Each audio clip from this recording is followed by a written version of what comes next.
There's a truth most men will never uncover, not because it's hidden, but because it challenges everything they've been taught. You think validation is kindness, that it brings you closer to her, that every compliment, every sweet word, makes her feel loved. But the truth, validation is not emotional generosity. It's a chemical transaction, and her brain is wired to crave it, not once in a while, but relentlessly, every time you tell her she's beautiful, every time you admire her photo, every time you remind her of how much she means to you. You're not just connecting, you're triggering a dopamine response almost identical to the high of narcotic drugs. This isn't poetry. This is neurobiology. But here's what no one prepares you for. Like any drug, validation loses its power the moment it becomes predictable. You praise her constantly, her mind adapts. Her thrill fades, her receptors grow numb. And soon, the very thing you thought would pull her close makes you invisible. Most men assume attention is the currency of affection, so they overpay. Compliment after compliment, message after message, each one hoping to buy connection, but they end up bankrupting their value, not because they weren't sincere, but because they were abundant. The men who understand this don't chase. They calibrate because they know something primal. Scarcity breeds desire. Consistency breeds contempt. When you pull back not to punish her, but to return to your purpose, her mind doesn't relax. It activates. She starts wondering, searching, not because you played games, but because you triggered what her nervous system responds to: uncertainty. Think of it like a bank account. High value men don't deposit endlessly.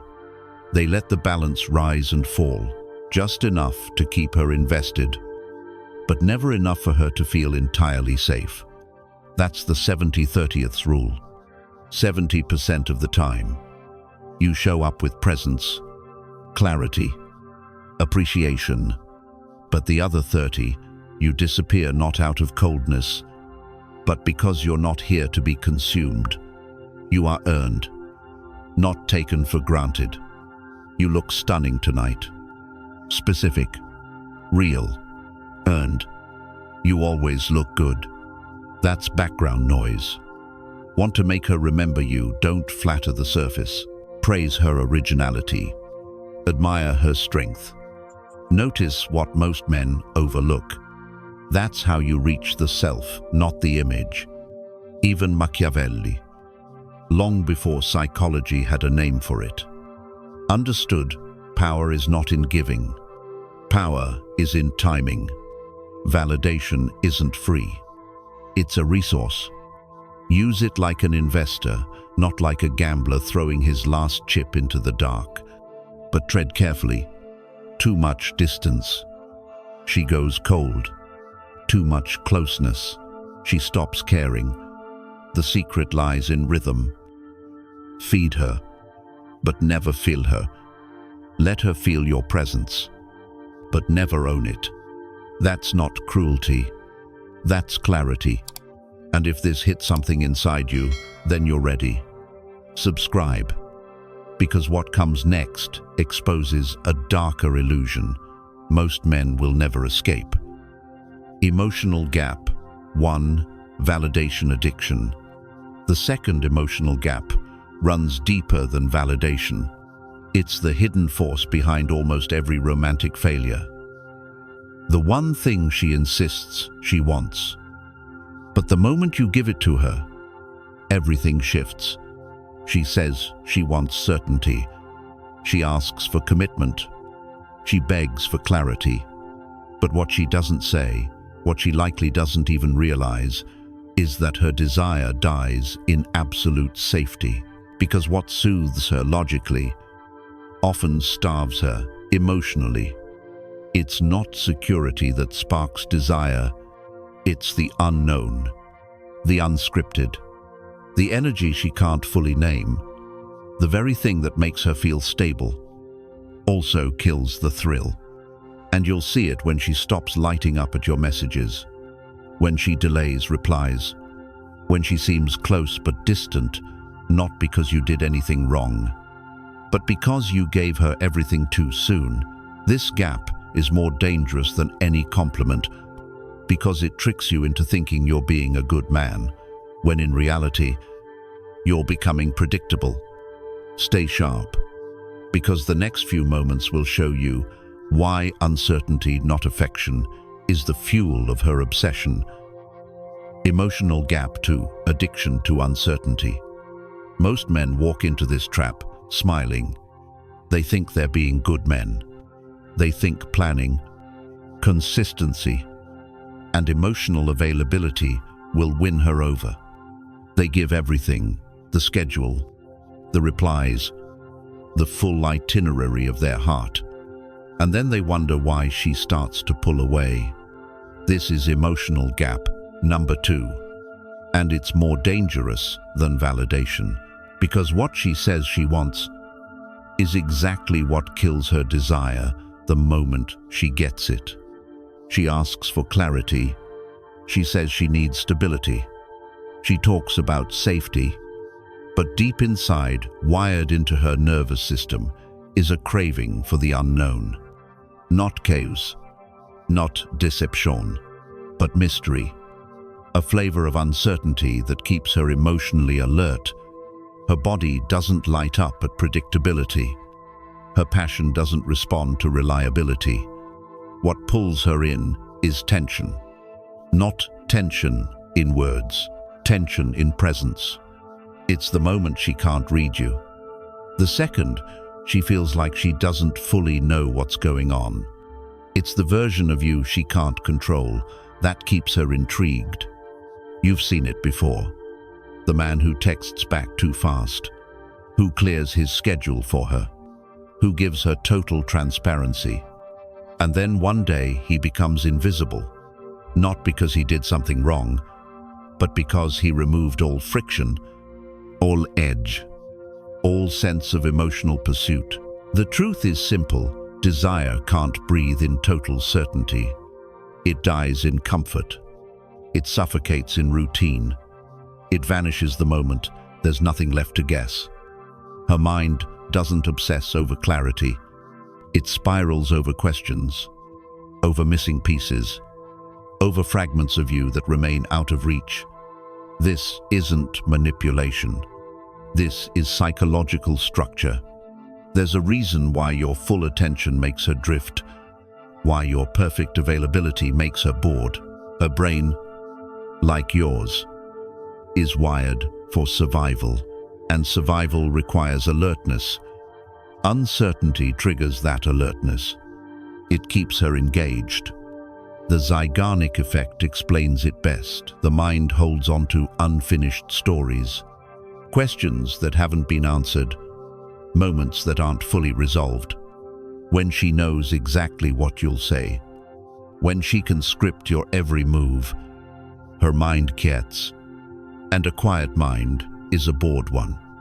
The most magnetic men aren't talkers. They're not narrators of their lives. They're not spilling timelines and to-do lists. They are men of presence, men of mystery, men who let you see just enough, but never everything. You don't hand her the whole story. You let her chase the plot. 70% visible, 30% concealed. That's not deception. That's discipline. When she asks about your past, you don't draft a novel. You give her a single page and let her imagination do the rest. When she wants to know your future, you share the direction, but never the map, because power is not in what you show, it's in what you withhold. A man who reveals everything is a man who loses his edge before the seduction even begins. A man who is easy to read becomes easy to forget. Mystery isn't a trick. It's a byproduct, a result of being busy with purpose, of living a life too focused to explain. If you have to fake mystery, You've already lost her. But if you're fully engaged with your mission, you naturally become a presence she can't decode. You're not distant. You're just unavailable for inspection. She asks, "What did you do today?" You say, "Had a conversation that might shift a few things." Then you move on. No long explanation. No performance. Just a statement with weight. Now her mind starts to spin. What conversation? What's shifting? Why won't he tell me more? She becomes the question, and you become the silence she can't stop chasing. This isn't a game. It's biology. You speak in edges, not outlines. You give her a taste, not the whole meal. You're not her diary. You're her puzzle. But here's the key. Mystery without meaning is emptiness. Don't just be vague, be valuable. There must be truth behind the silence, depth behind the restraint. Don't pour the water. Offer the sip and walk away. Let her follow the tension you left behind. Let her wonder. Let her feel the absence of total access.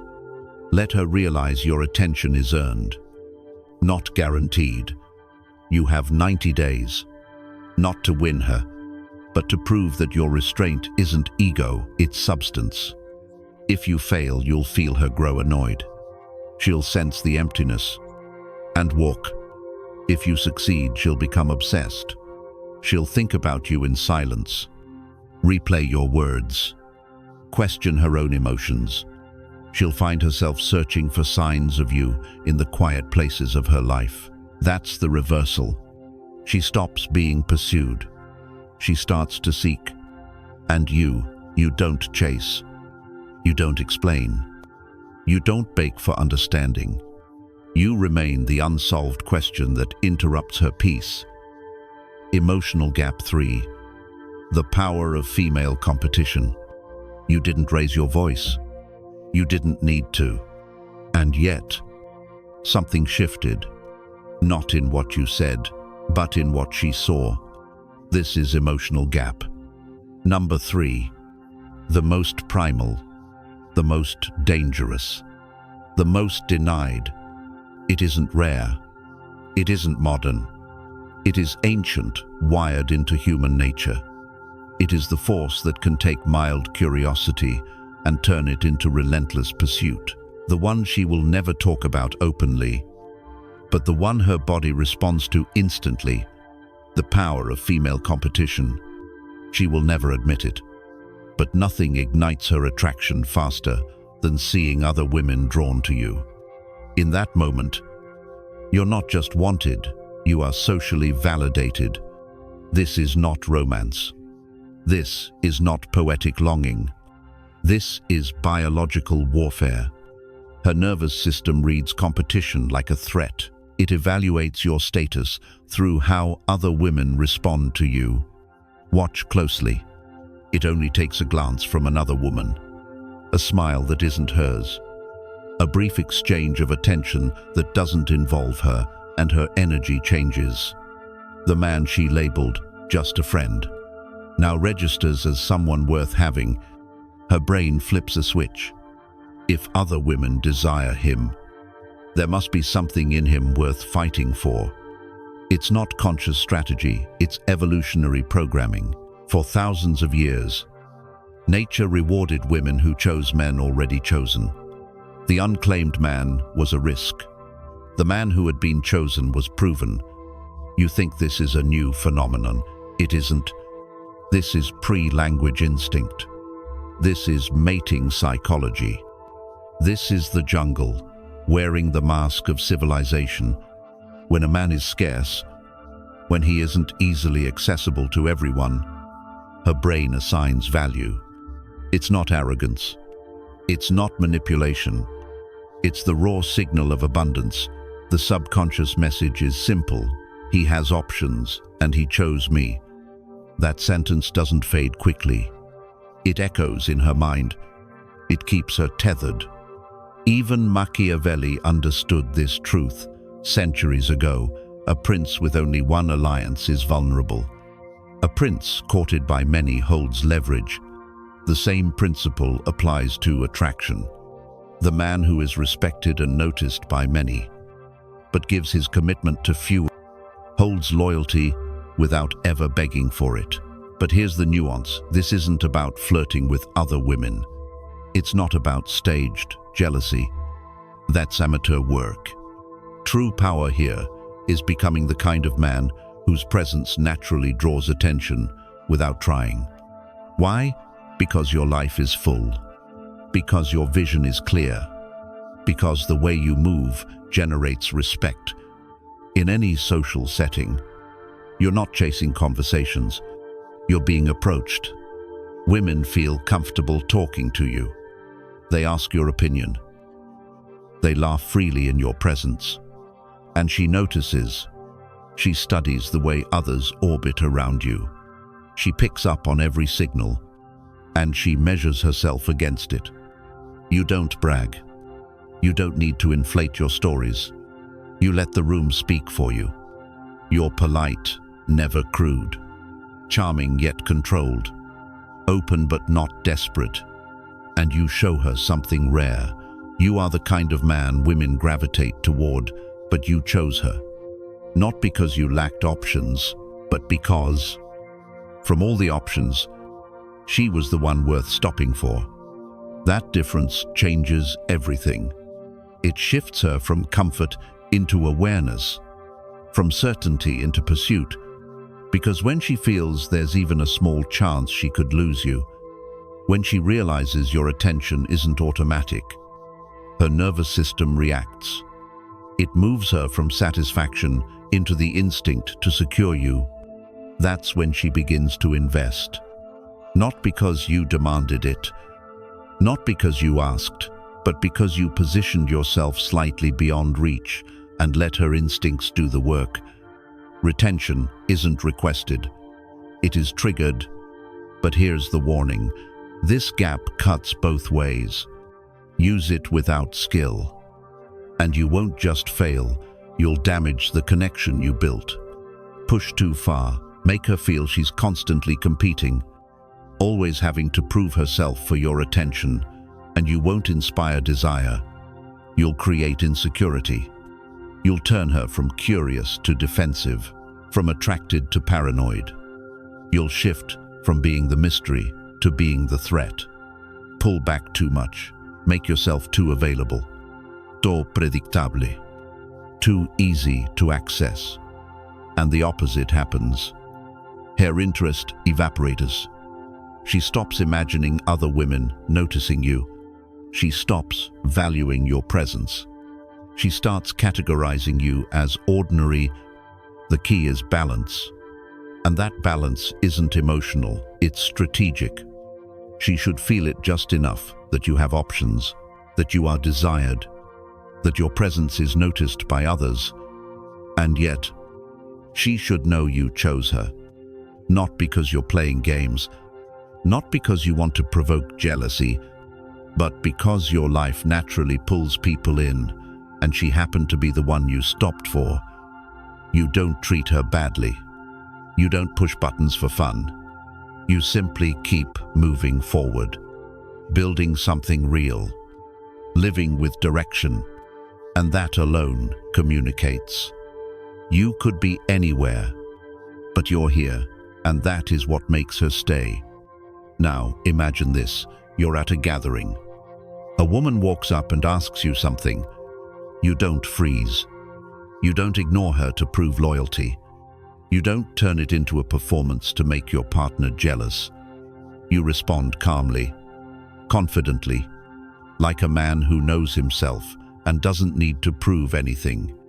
You're accessible, but not eager, charismatic, but not performing. And she's watching, not your words, but how others respond to you. The ease in your movement, the comfort in your posture, the laughter you draw without effort. In that moment, she's no longer evaluating you in isolation. She's viewing you through the eyes of other women, and that changes the picture. Later, she opens up to you, shares something personal, a frustration, a stress, a fear. You listen, you support, but you don't absorb her entire emotional storm. You don't make her feelings your permanent home. You don't abandon your priorities to become her emotional cushion. You hear her without losing yourself. That's the difference. That's the balance. And that's the art of owning the third emotional gap, without letting it own you. Emotional gap for emotional leadership. When she senses you've lost your center, you stop being her anchor. You become her outlet, a place to dump emotion, a sponge for storms that aren't yours. That is the fastest way to lose respect. You are not a free emotional service. You are a man with presence, with purpose, who chooses when and how to give it. Up to this point, we've covered 3 forces of psychological gravity: validation, addiction, the high she can't quit; uncertainty, the fire she can't predict; competition, the instinct she can't suppress. Each one shapes how she sees you. Each one influences how she invests in you. And mastering them is not manipulation. It is understanding. That alone separates you from the masses. But now, we go deeper. The last 2 emotional gaps aren't for everyone. Most men never reach them, not because they're hidden, but because they demand precision. They are not tricks. They are structural truths. They don't just spark attraction. They forge obsession. And here is the 4th, emotional leadership. This is where most men fail. Not because they're weak, but because they don't know what strength really is. She doesn't need a savior. She needs a center. Someone solid. Someone calm. Someone who doesn't shake when she does. Her storms aren't invitations for rescue. They're tests not of your solutions, but of your stability. Even Machiavelli understood this. Centuries ago, power is not about control. It is about composure. The man who stays steady while others unravel commands silent authority. Women respond to that man because his emotional state isn't dictated by hers. She comes home frustrated. You remain grounded. She worries. You see clearly, not because you don't care, but because someone must be the ground beneath the chaos. Most men mirror her stress. She spirals, and they spiral with her. They panic. They rush to fix what was never asked to be fixed. They react. They do not lead. Leadership is not loud. It is quiet control. It is hearing her without absorbing her storm. It is listening without losing yourself. When she speaks, you don't jump in with advice. You don't scramble for solutions. You say, "That sounds frustrating. Tell me more." Not to comfort, not to impress, but to prove that her chaos cannot shake your frame. You create a space where she can feel without managing your reaction, where she can be vulnerable without triggering weakness in you. That space is rare, and women do not forget the men who can hold it. This is not coldness, it is immovability. Because if you cannot regulate yourself, you cannot anchor her. And if you cannot anchor her, you are not her man. You are just another weight she has to carry. True emotional leadership is not about being distant or dismissive. It is about being present without being consumed. It is about showing restraint without detachment. It is knowing that in moments of crisis, your calm is more valuable than your commentary. It is realizing that your energy sets the emotional climate of the relationship. You are the barometer. You are the grounding point. She can rage, cry, doubt, or fear, and still sense that you are steady, unmoved, clear, And because of that, she can rest.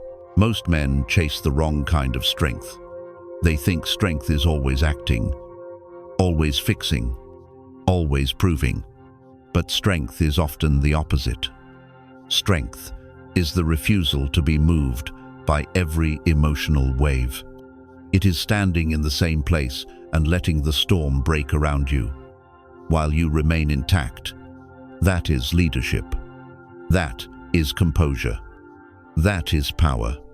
When you embody this, you stop competing for her attention. She gives it freely. You stop chasing her trust. She entrusts herself to you. Not because you told her you're strong, not because you displayed dominance, but because she has lived inside your presence and found that it does not falter. This gap, emotional leadership, is what transforms attraction into devotion. It doesn't just keep her interested. It keeps her safe. Not safe from the world, but safe to be herself without worrying that her feelings will dismantle the man she chose. Emotional gap. 5. Psychological personalization. If you can't anchor her, you're not her man.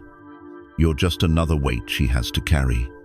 Now we arrive at the 5th and final emotional gap, psychological personalization. This is where most men get eliminated. Not because they don't care, not because they lack effort, but because they treat women like categories instead of decoding them as unique psychological systems. The 5th gap is not about your words. It's about your perception. You don't lead with charm. You lead with awareness. Not every woman runs on the same fuel. Some are driven by validation. Some are drawn to uncertainty. Others are triggered by competition. Your job is not to guess. Your job is to observe. Watch how she moves. Listen to what she repeats. Notice the patterns she can't hide. If she constantly asks how she looks, needs reassurance, and seeks confirmation before making decisions, her dominant gap is validation. You manage compliments like currency, not like confetti thrown at every moment. If she demands constant clarity, grows frustrated when you don't reply instantly, and asks about your plans, your past, your thoughts. Her dominant gap is uncertainty. You maintain the 30% shadow, never fully revealed, never fully explained. If she brings up other women, asks about your exes, and gets jealous without cause, her dominant gap is competition. You let her feel chosen, but never so secure that she forgets you have options. This is not manipulation. This is precision. Boys apply one formula to every woman. Men learn her system, her blueprint, her emotional fingerprint. Every woman has her own architecture, a private history, a set of fears and strengths she may never speak aloud, but always acts from. You want the ethical edge. Here it is. You do not exploit these gaps. You understand them, and through that understanding, you connect deeper than any man before you. If her need for validation comes from old wounds, you don't shame her for it. You help her feel seen without becoming her servant. If her need for certainty comes from broken promises, you don't weaponize it. You give her stability without losing your unpredictability. These gaps are not flaws. They are human design. They are pressure points in the psyche, and when you understand them, you lead without force, not by control, but by comprehension. You are not the man who bends her. You are the man who understands her so precisely, so deeply, that you become the only place she can rest without explanation. When that happens, you don't just attract her. You occupy space in her mind she didn't even know existed. You don't just win her heart. You claim the part of her she guards from the world, the part no man has ever earned access to. That is not romance. That is architecture. It's the careful construction of trust, customized for the person in front of you. And here's the truth. Most men will never reach this level.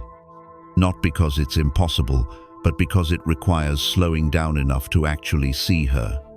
It demands listening without judgment, paying attention without agenda, and adjusting without losing yourself. You cannot fake personalization. She will feel it in your timing, in your responses, in the way you choose your words. The man who masters this final gap becomes unforgettable because he doesn't love women in general. He loves her specifically, and in a way that speaks to the deepest architecture of her mind. This is just the starting point. Remember, power without principle burns out fast. The tools you've just learned, validation, uncertainty, competition, emotional leadership, and psychological personalization are worthless in the hands of a man without a center. If you lack inner stability, she will feel it and she will disappear. You want power? Earn it, build it, live it. Don't just study her psychology, refine your own, because the man who understands her better than she understands herself must first master the battlefield inside his own mind. Let's recap: validation, the chemical addiction; uncertainty, the paradox she craves; competition, the instinct she hides; emotional leadership, the anchor she searches for; psychological personalization, the code only the elite decode. These are unfair advantages, but only for the man who deserves them. Here's your challenge: pick one. Commit to it for 7 days, not halfway, completely. Watch how she changes, how she responds, how the entire dynamic bends toward you without a single word raised. The men women follow are not louder. They are quieter, more focused, far more aware. If this opened your eyes, stay with us.